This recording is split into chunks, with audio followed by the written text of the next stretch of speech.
ஓய்வு பெற்ற பெண் IPS அதிகாரி திலகவதிக்கு கனவு இல்லம் திட்டத்தின் கீழ் வீடு ஒதுக்கீடு செய்ய வேண்டும் என்று தனி நீதிபதி பிறப்பித்த உத்தரவுக்கு இடைக்கால தடை விதித்து உயர்நீதிமன்றம் உத்தரவிட்டுள்ளது.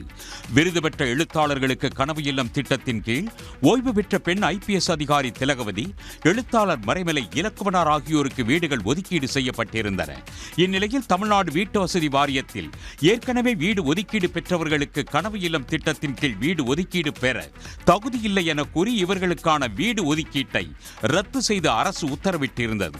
இந்த உத்தரவை எதிர்த்து இருவரும் தாக்கல் செய்த வழக்குகளை விசாரித்த நீதிபதி ஆனந்த் வெங்கடேஷ் வீடு ஒதுக்கீடு ரத்து செய்து பிறப்பித்த உத்தரவை ரத்து செய்து உத்தரவிட்டார். இந்த உத்தரவை எதிர்த்து அரசு தரப்பில் சென்னை உயர்நீதிமன்றத்தில் மேல்முறையீடு செய்யப்பட்டிருந்தது.